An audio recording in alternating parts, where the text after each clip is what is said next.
Voilà, convergence et révolution culturelle, mesdames et messieurs, on ne le dira jamais assez, c'est le retour aux sources africaines.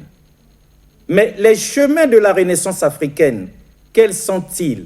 Et c'est surtout cette devise, quand l'Afrique parle de l'Afrique, à l'Afrique, pour l'Afrique, parce qu'ils sont nombreux à travers le monde, vous le savez déjà, qui parlent de nous, mais contre nous.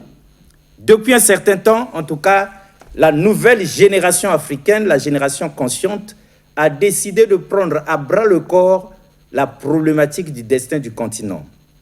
Et donc, comme le disait le professeur Théophile Obenga, pour qui cette émission, en hommage à qui cette émission avait été conçue et créée, comme le disait le professeur Théophile Obenga, je peux mourir en paix désormais parce que je vois germer les grains que nous avions sémés à l'époque avec les Cheikh Anta Diop et les autres. Sur ce plateau, un jeune, une valeur de chez nous, pour parler de cette problématique extrêmement compliquée. Congo vers un État fédéral. Il s'agit d'un livre écrit par un fils de chez nous, mais petit. Ce livre est petit mais costaud. Surtout que la problématique qu'il ose soulever est de dimension panafricaine, pour ne pas dire universelle. On espère que ça va contribuer justement au décollage de notre continent. Congo vers un État fédéral, c'est de Bervi Oboyo. Bonjour. Bonjour. Alors, sur le plateau d'homéostasie, non, de convergence et révolution culturelle, hein, on est habitué. L'habitude étant une seconde nature, tantôt c'est homéostasie, la spiritualité des profondeurs, tantôt c'est convergence et révolution culturelle, mais ce lapsus s'explique, mesdames et messieurs, parce que la 4e de couve nous dit déjà, cet opuscule se veut un appel au respect et à l'observation des valeurs spirituelles, culturelles et traditionnelles africaines. Il est avant tout un enseignement spirituel, ensuite politique et scientifique. Comprenez pourquoi nous avions donc eu ce lapsus linguistique de grande importance. Congo vers un État fédéral, mais la valeur de tout message dépendant étroitement de la qualité du messager. Dites-nous déjà par vous-même qui vous êtes. Je m'appelle Bervi Oboyo, je suis auteur-écrivain, membre du Parti congolais du travail. Ah, mais vous êtes du PCT? Effectivement, président d'une section politique au niveau de la FMC, au niveau du comité PCT-ONG. Ah, vous donnez votre casquette politique d'entrée de jeu. Est-ce que c'est le PCT qui vous envoie? Est-ce que c'est la casquette politique qui vous emmène ici? Ou c'est le côté culturel et spirituel? Ce n'est pas le PCT qui m'envoie, c'est le côté politique, spirituel, mais pas dans le cadre du PCT. Pas dans le cadre du PCT. C'est dans le cadre de la valeur. C'est un titre individuel. Dans un titre individuel. Très bien. Effectivement.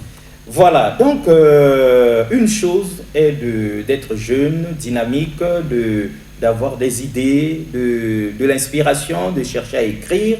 Une autre est d'écrire un livre, en tout cas, que nous trouvons pas comme les autres. Alors, Bervi Oboyo, comment vous vous sentez sur ce plateau de convergence et révolution culturelle lorsque nous vous posons là sur le banc des accusés, nous apprêtons à vous poser toutes nos questions? Qu'est-ce que quels sont vos sentiments? Je suis totalement en paix. Ah. Je me sens totalement en paix et puis... Vous ne craignez pas que nous vous écrasions avec nos questions? Non, je ne crains rien, absolument rien, parce que j'ai la possibilité de répondre à toutes les questions qui me seront posées à travers ce plateau. Autrement dit, vous êtes vraiment l'auteur de ce livre? Je suis l'auteur. Parce que nous en doutons.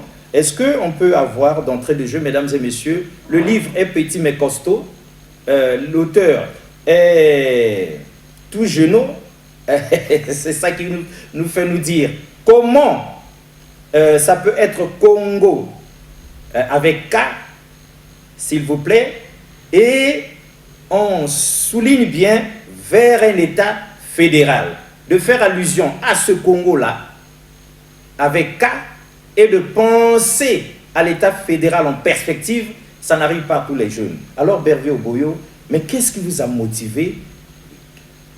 Comment c'est arrivé que vous écriviez un livre sur le Congo et surtout sur la perspective d'un État fédéral?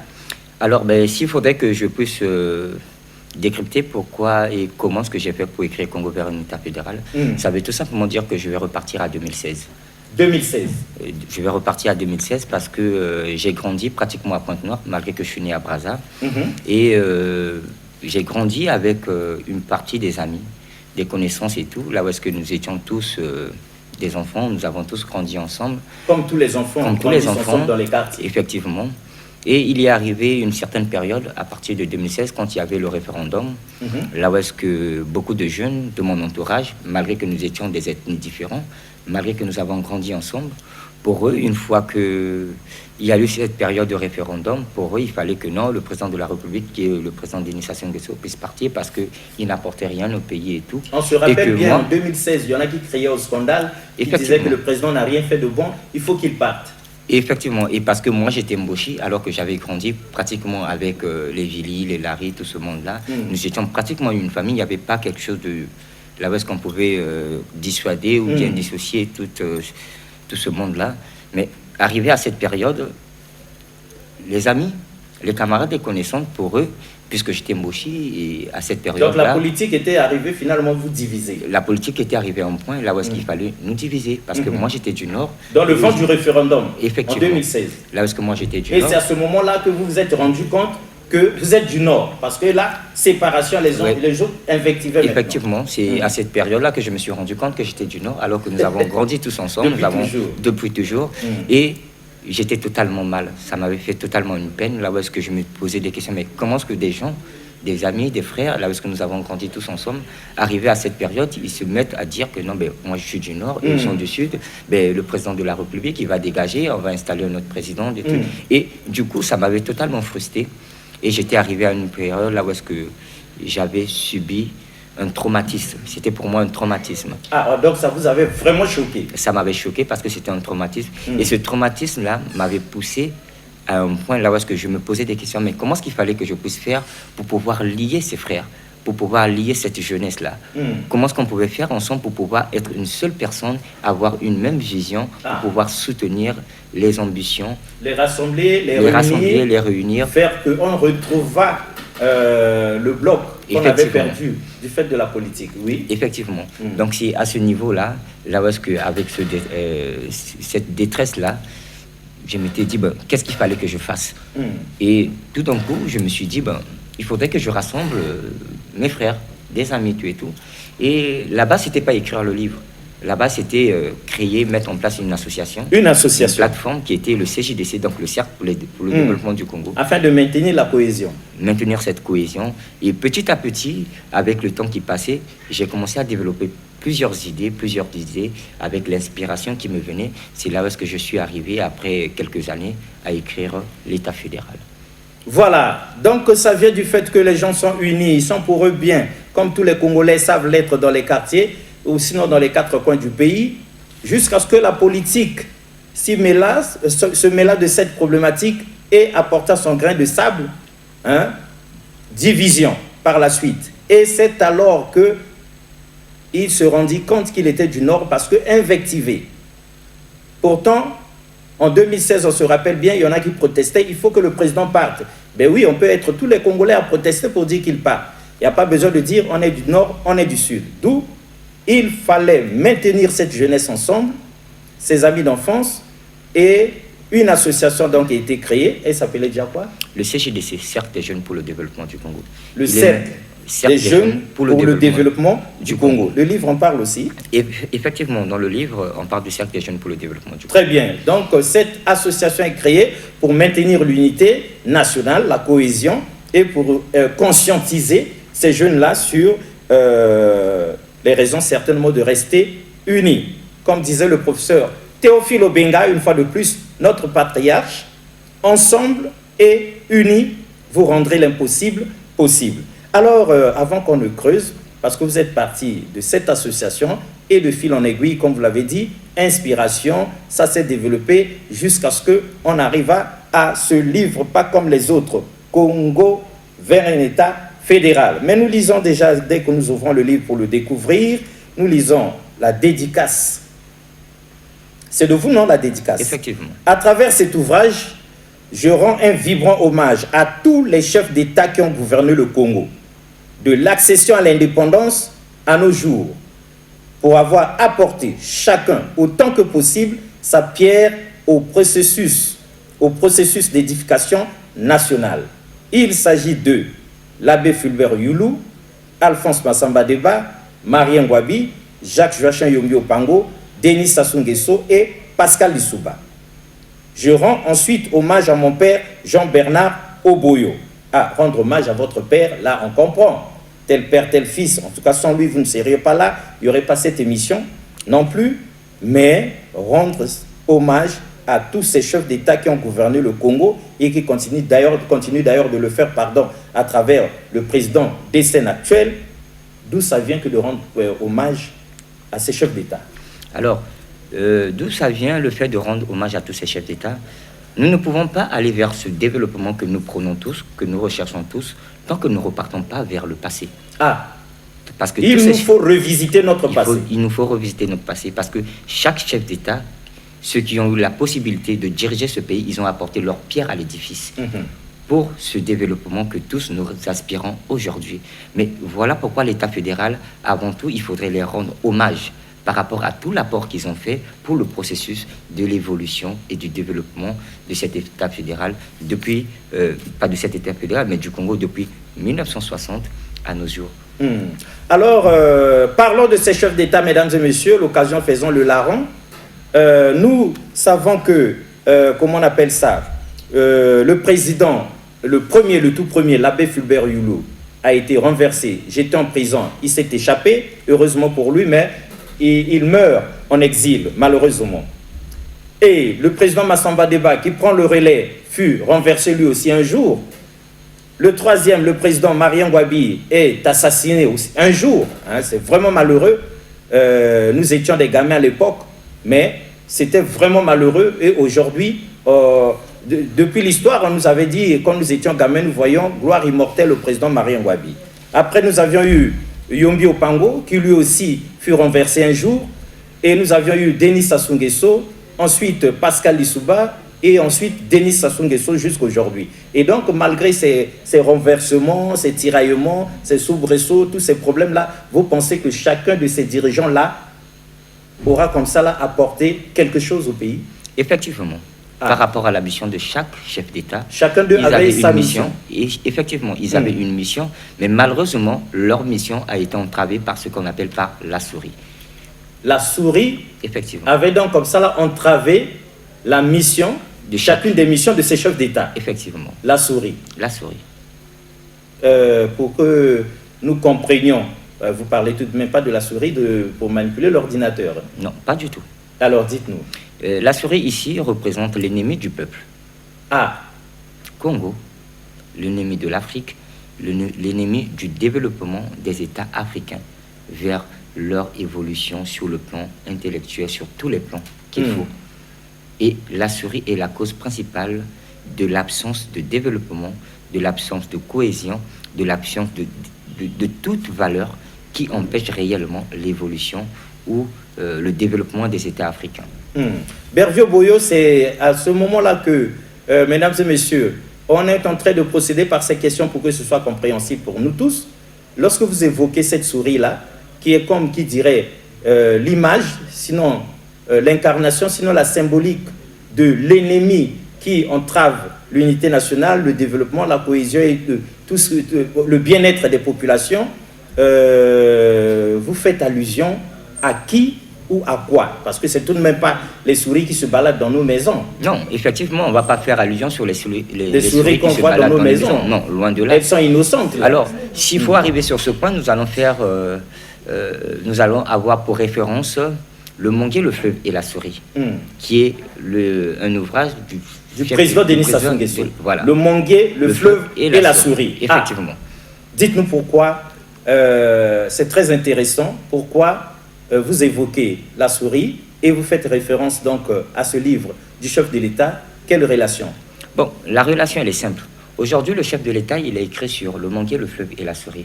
Mais à mon entendement personnel, je me rends compte que beaucoup de monde n'ont jamais compris réellement cet ouvrage.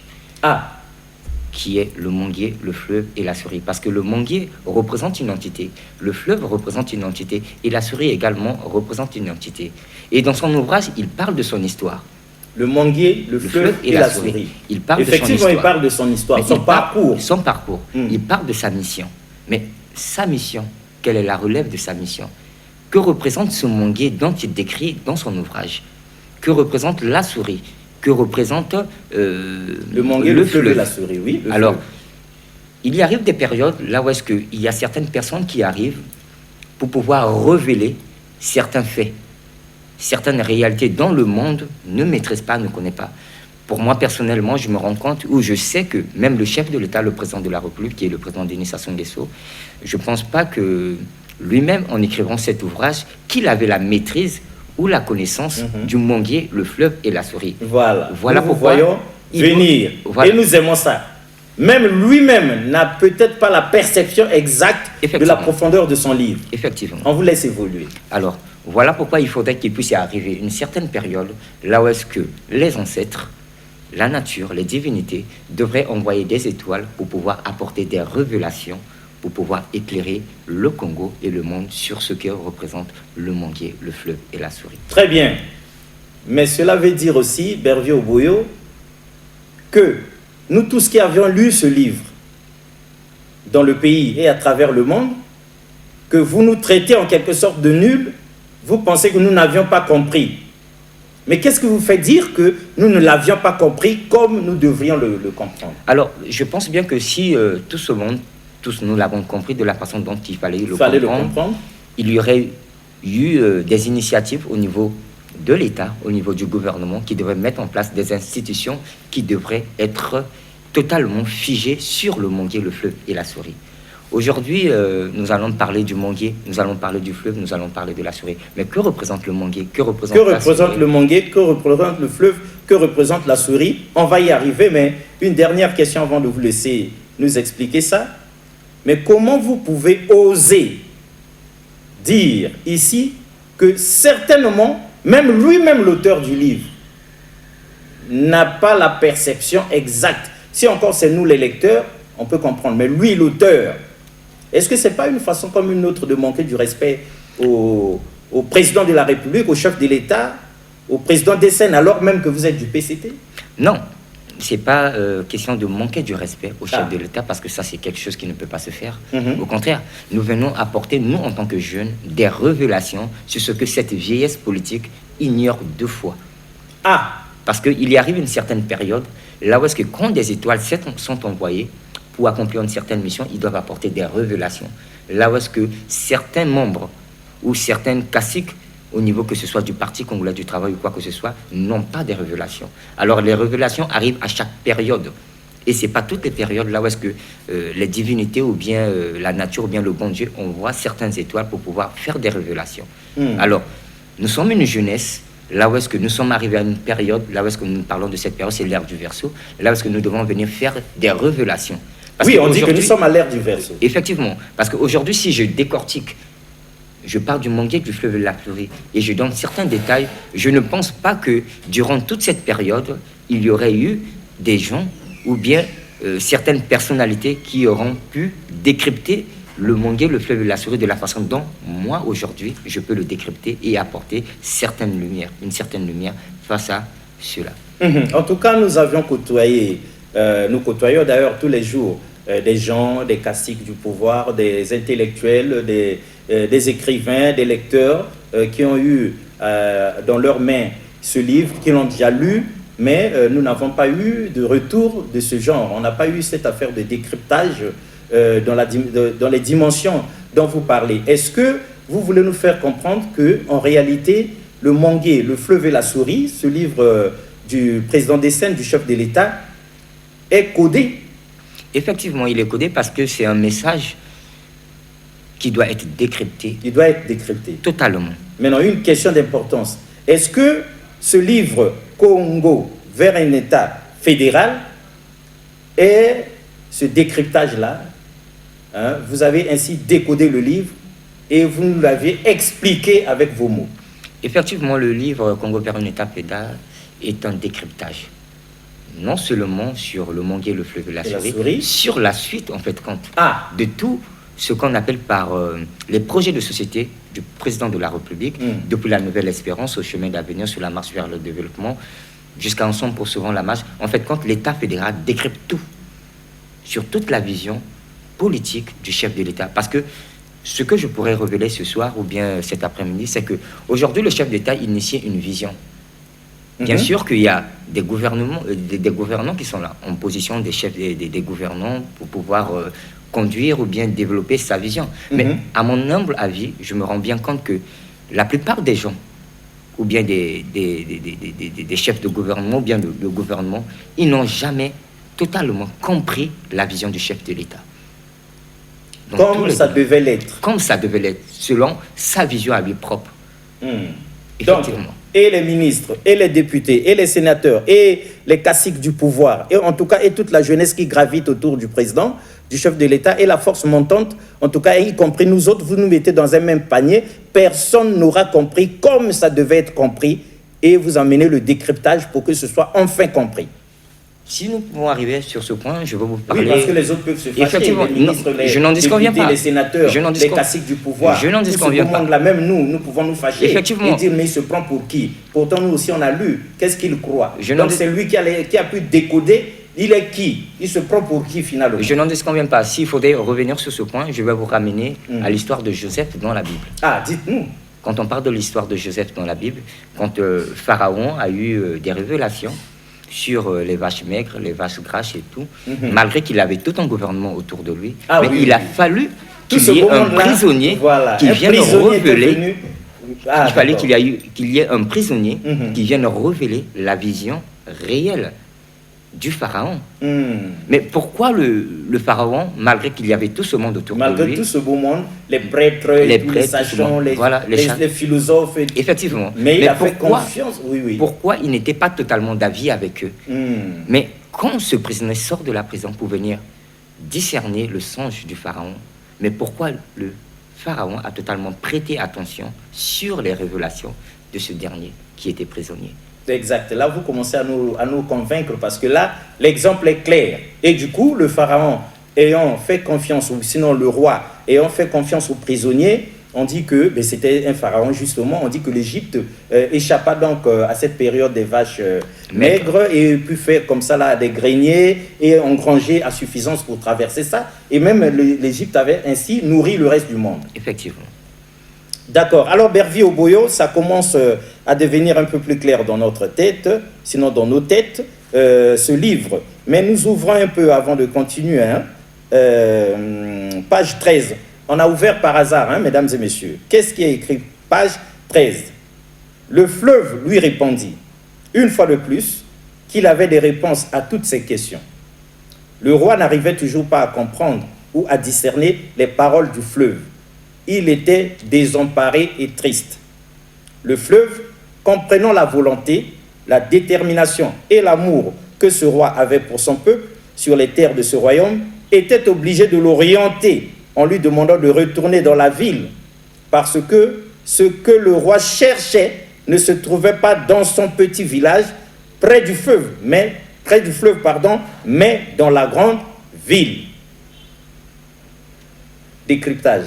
Alors, quand nous parlons de ce que le roi recherchait, ne se trouvait pas dans son petit village natal, mais se trouvait dans la grande ville. Mais aujourd'hui, la jeunesse se trouve dans la grande ville.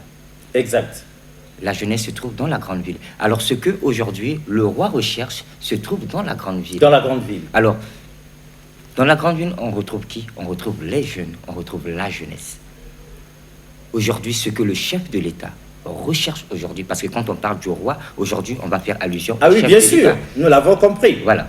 Quand nous parlons du roi, nous parlons du chef de l'État. Très bien. Ça veut tout simplement dire que c'est auprès de la jeunesse qu'il doit obtenir ce que lui, il recherche, correspondant à sa vision à lui. Exact. Donc, ce n'est pas auprès de la jeunesse de son propre petit village, non. Suivez mon regard, mesdames et messieurs, mais de la grande ville. Effectivement. Là, nous sommes d'accord avec vous. Nous sommes d'accord avec vous, mais c'est ici l'occasion pour nous de vous poser la question, puisque vous avez su décrypter le livre.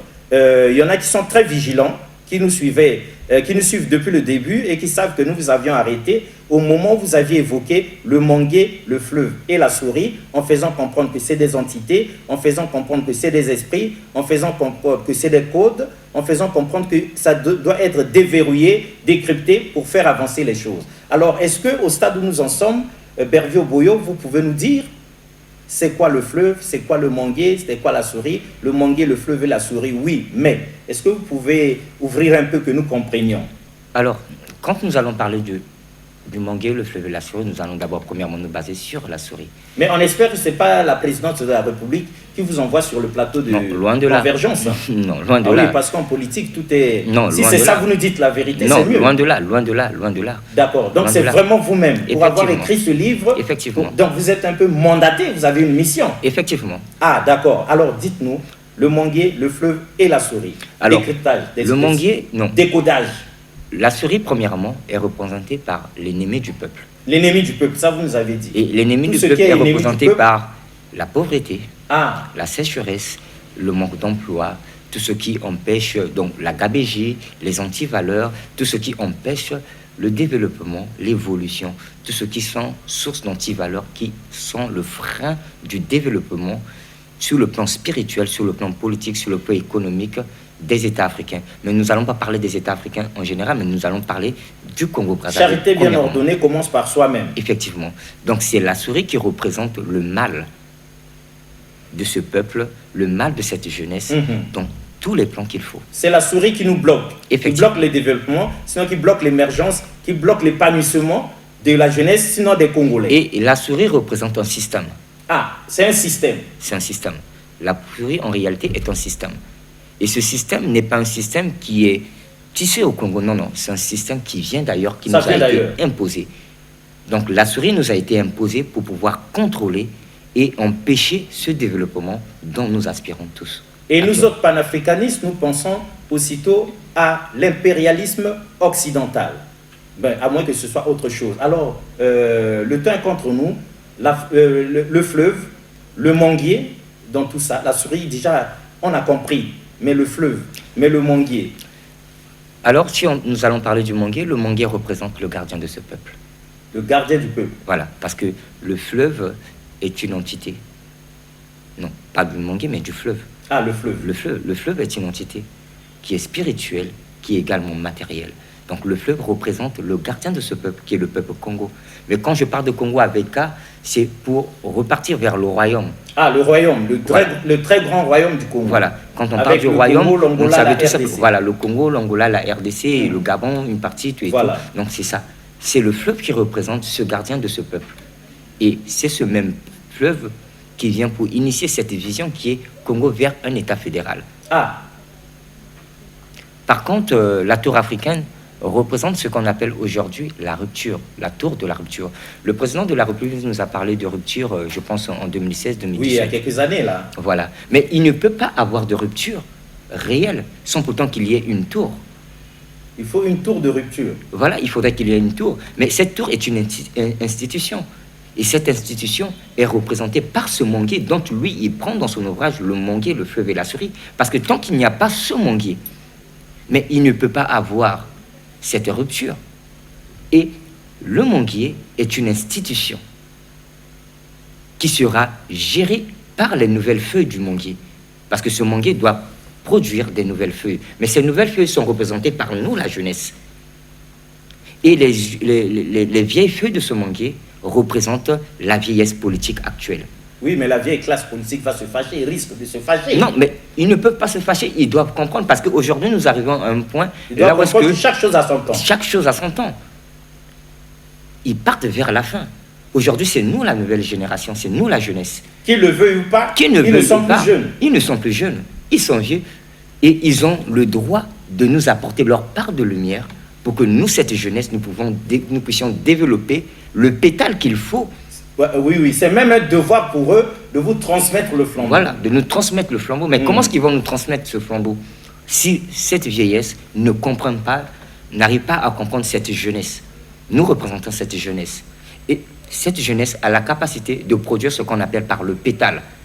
Et c'est le pétale qui doit produire des nouvelles mangues. Donc vous arrivez avec ce livre pour aussi mettre fin au conflit de génération. Mais effectivement, il faudrait que nous puissions mettre un frein sur le conflit de génération. Mais de façon gagnant-gagnant. Hein? Oui, de façon gagnant-gagnant. Qu'on ne puisse pas mépriser les anciens. Non, nous ne méprisons pas, non, au parce contraire. que vous, les jeunes d'aujourd'hui, vous manquez de respect à tout le monde. Après, vous les traitez de vieilles classes. On a l'impression que vous, les jeunes, vous voulez bien écarter tous les anciens autour du président de la République, que vous, les jeunes, vous veniez vous installer, alors qu'il a fait du chemin avec eux. Non. C'est eux qui ont fait le dessin qu'on a aujourd'hui. Donc, vous ne pouvez pas tomber comme ça, comme un cheveu dans la soupe, des arrivistes, et vous voulez écarter tout le monde et vous installer. Toi, de là que je m'y mette. Nous n'écartons personne. Au contraire, nous avons besoin de leur savoir. Très bien. Nous avons besoin de leur énergie. Nous avons besoin de leur force. Pour que ces derniers nous accompagnent dans notre mission à nous, la jeunesse. Très bien. On est en train de gérer le temps. On sait que vous avez des choses et d'autres à dire. Mais on est bien obligé, mesdames et messieurs, vu la profondeur de la chose et la pertinence du thème, on est bien obligé de revenir une deuxième, une troisième fois s'il le faut, pour que tout le monde comprenne. Mais la souris, c'est déjà clair pour tout le monde.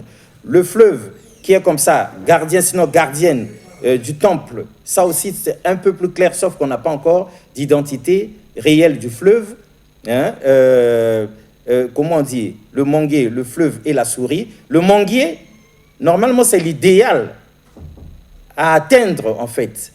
Si nous, pour peu que nous vous ayons compris. Mais jusque-là, l'ennemi du peuple, tout ce qui est mauvais, tout ce qui entrave, c'est la souris. Bon, le fleuve, normalement, c'est le gardien, sinon, du temple, pour que on ne perde pas tout et pour qu'on puisse redécoller. Et ce redécollage-là, cette émergence, ce nouveau départ, sinon, ces projets de société, chemin d'avenir, marche vers le développement, accélérant la marche, ne sont possibles qu'en faveur de cette tour, sinon de ce code qu'est le manguier, pour peu que nous ayons compris. Est-ce que vous confirmez? Effectivement. Voilà. Donc, c'est autant... c'est ici l'occasion pour nous de poser cette question, tout en ouvrant par hasard le livre pour le lire bientôt. C'est ici pour nous l'occasion de cette question. À qui vous adressez-vous exactement par ce livre et pour leur dire, ou bien pour lui dire exactement quoi? On vous laisse maintenant leur parler. Alors, sinon lui parle. L'ouvrage, il s'adresse premièrement aux dirigeants. Ah, aux dirigeants de notre pays. Aux dirigeants de notre pays. Aux gouvernants, aux responsables, aux décideurs. Effectivement. Et ensuite, à la jeunesse. À la jeunesse. D'abord, commençons par le commencement. Les dirigeants, vous leur dites quoi? Ben, ce que je peux demander aux dirigeants, c'est tout simplement de découvrir l'État fédéral. Parce que l'État fédéral est un enseignement sur le plan spirituel, sur le plan politique et sur le plan scientifique, sur le cheminement d'un processus qui mène le Congo vers son réel développement à travers ce qu'on appelle par le manguier qui est représenté par la tour africaine. Et quand vous dites ça, on a l'impression que vous pensez que l'État fédéral, c'est le passage obligé. Qu'il n'y a pas d'autre solution. Non, mais quand on parle de l'État fédéral, le but, c'est pas de fédérer, comment est-ce que je vais dire, les ethnies ou bien... Non. Quand on parle de l'État fédéral, c'est parce que le Congo-Brazzaville doit être le socle de la fédération des États membres du bassin du Congo vers une vision politique. Donc c'est plus grand, c'est plus large. Vous la ne vision, limitez pas ça au plan national. Non, pas vous voyez bassin du Congo, voilà. Le cœur du continent. Effectivement, quand on parle de l'État fédéral, on parle du bassin du Congo. Parce que le président de la République a une vision pour le bassin du Congo. Mais ce bassin du Congo, cette vision, comment est-ce qu'elle doit se construire? Comment est-ce qu'elle doit se prolonger? Comment est-ce qu'elle doit se faire? Mais alors, l'État fédéral apporte des solutions. Très bien. Des clés. On vous arrête pour ne pas perdre, nous aussi, les questions que les téléspectateurs posent avec votre permission. Quand vous dites l'État fédéral, nous vous rappelons que cette émission est conçue et produite en hommage au professeur Théophile Obenga, qui lui est le chantre et le prêtre de l'État fédéral d'Afrique. Il disait que c'est l'idée, il dit, c'est l'idéal africain, on ne peut pas faire autrement. L'Afrique doit s'unir ou périr, comme avait dit le président Kwame Nkrumah à son époque. Est-ce que le professeur Théophile Obenga, vous connaissez? Quand vous entendez Théophile Obenga, le professeur, ça vous dit quoi? Et quand on parle du professeur Théophile Obenga, c'est un homme que je respecte énormément. J'ai beaucoup appris de lui parce que je le suis très souvent, même si je n'ai pas encore eu la possibilité de le rencontrer en face. On va faire de telle sorte que vous le rencontriez, puisque vous parlez de l'idéal africain. C'est une personnalité que je respecte énormément parce que je le suis très souvent dans la plupart de ses émissions et tout. Même avec vous, je le suis très souvent. Et je me rends compte et je sais que ce qu'il dit, c'est une vérité. Mais vous savez aussi que vous êtes en train de conclure, ou sinon, c'est comme la germination des grains qu'il avait sémés en amont, puisque lui, il parle. Il lance un appel pour un État fédéral africain, et vous écrivez Congo vers un État fédéral. Donc, on dirait bien que c'est la continuité, sinon la conclusion de... Non, mais c'est la succession d'une mission. Ah, la succession d'une mission. Parce que nous sommes tous des missionnaires. Nous venons accomplir notre part de mission. Donc, les anciens ont fait en amont, et les jeunes viennent pour concrétiser, développer et faire avancer. Très bien. Alors là, c'était pour vous adresser aux anciens. Et aux jeunes, à la jeunesse, vous leur dites quoi? Bon, quand je parle de la jeunesse aujourd'hui dans l'État fédéral est représentée par les nouvelles feuilles du manguier. Et ces nouvelles feuilles du manguier doivent produire ce qu'on appelle par le pétale. Et ce pétale représente nos valeurs à nous. Ah, nos valeurs. Représente nos valeurs, représente nos potentiels, ce que nous devons apporter comme fruit pour pouvoir nourrir ce peuple, faire développer ce peuple qui est le peuple congolais, premièrement, avant que nous puissions nous dissiper pour parler de fédération, non. Mais nous parlons d'abord du Congo-Brazzaville. C'est là que je m'adresse premièrement à la jeunesse. Parce qu'aujourd'hui, je suis jeune, je rentre également en politique, mais quelquefois, ça me dégoûte. Ça vous choque. Ça me choque de rencontrer plusieurs jeunes. Ils rentrent en politique, mais tout simplement parce qu'ils disent qu'ils ont des convictions. Oui, ils disent qu'ils ont des convictions. Ils ont des convictions. Mais en réalité, non. Ils rentrent en politique tout simplement parce qu'ils ont besoin de venir faire le beau gosse, de s'habiller en costume, de venir dire qu'ils sont des policiers, mais alors qu'ils n'ont aucune valeur à apporter. C'est le pouvoir, c'est avoir des avantages. C'est les avantages. Alors moi, Bervio Boyo, si on me pose la question, mais pourquoi tu rentres en politique? Je dirais que si moi je rentre en politique, c'est parce que je détiens ce qu'on appelle par le pouvoir politique. Je ne parlerai pas de conviction politique, je parlerai du pouvoir politique. Parce qu'il y a une différence. Il y a une différence, politique voilà, parce que pouvoir politique. Effectivement, parce que quand on parle de conviction, la conviction peut changer du jour au lendemain.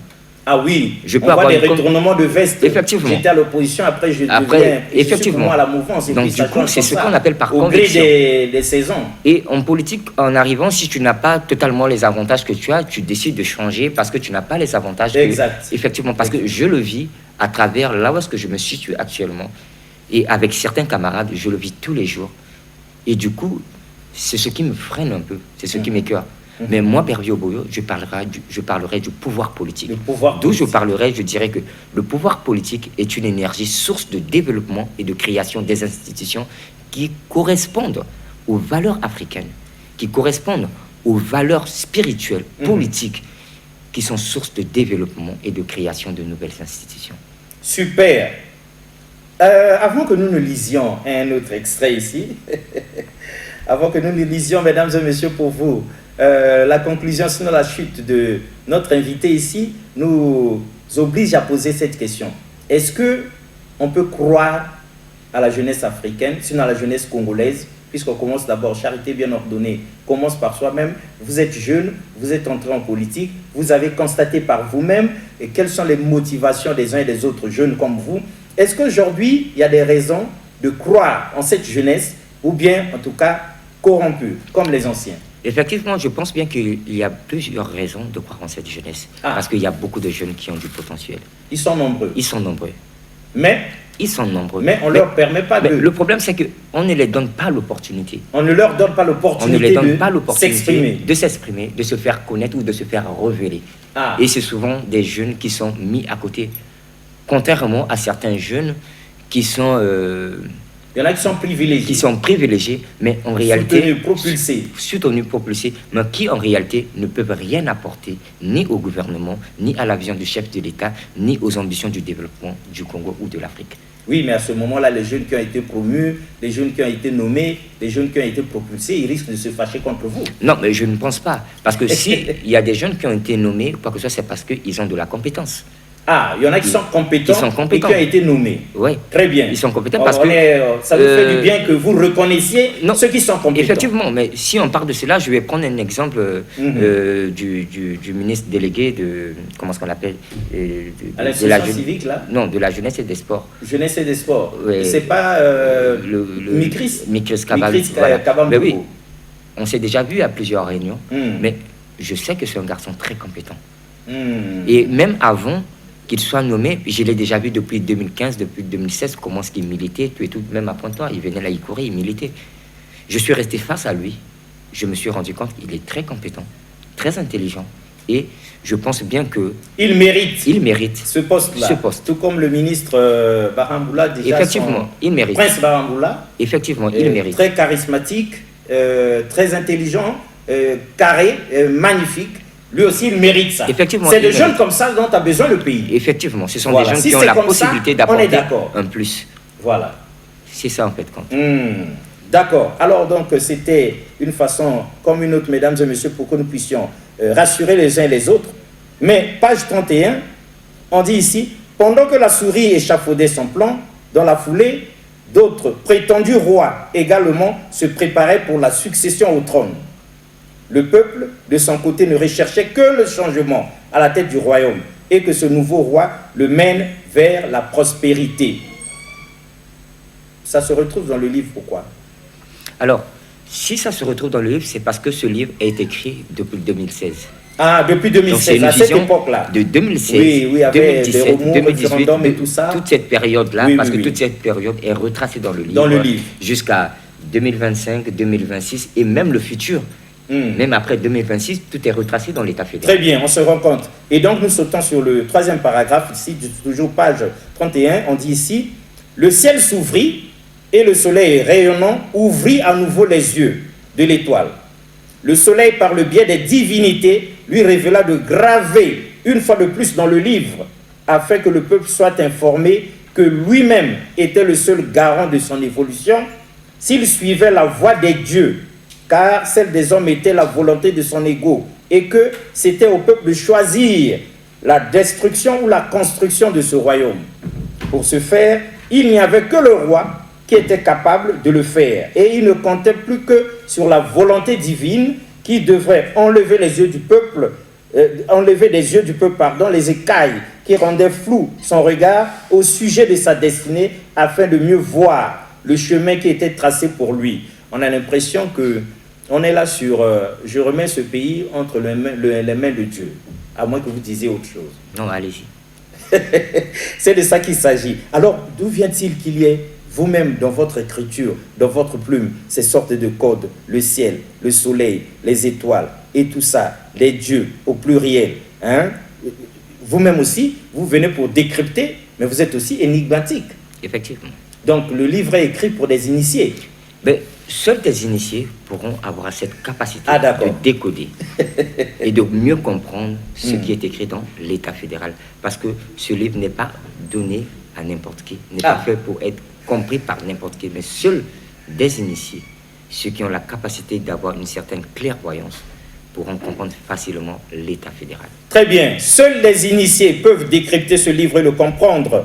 C'est un cri d'alarme, une sensibilisation des populations et des dirigeants sur la nécessité de s'acheminer vers un État fédéral du Congo, avec Brazzaville comme capitale qui va fédérer tous les autres États. Fin de la première partie, parce que le temps est contre nous, mais Bervio Boyo, dans cette première partie, on vous fera revenir pour une deuxième et pour une troisième. Dans cette première partie, si on vous donnait 1 minute pour conclure, que diriez-vous à tous ceux qui viennent de vous suivre? Tout ce que je pourrais dire à tous ceux qui viennent de me suivre, effectivement, il faudrait que le peuple ou la population congolaise puisse réellement se rendre compte que nous sommes dans une phase de changement. Dans une phase que ce soit les dirigeants ou les gouvernants. Nous sommes dans une phase de changement. Là où est-ce que ce changement s'impose à nous. Ce changement s'impose à nous, à la jeunesse comme à la vieillesse. Très bien. Et nous sommes arrivés à une certaine ère, là où est-ce que des révélations doivent se faire pour mieux orienter le développement de notre État ou bien de nos pays. Que d'aucuns le veuillent ou pas, ça va se faire. Effectivement. Et ça doit se faire. Et ça doit se faire parce que c'est déjà écrit et c'est déjà tracé. Très bien. C'est donc l'ère du verseau, mesdames et messieurs. Il s'agit du Congo, de la République démocratique du Congo, de l'Angola, 3 pays auxquels viennent s'ajouter les autres pays du bassin du Congo, tels que le Cameroun, la Centrafrique, le Gabon et la Guinée équatoriale. Il préconise que le système de valeurs spirituelles, culturelles et traditionnelles du royaume intègre la gestion politique, économique et sociale de ce nouveau État fédéral. Au revoir et à la prochaine. Merci beaucoup une fois de plus.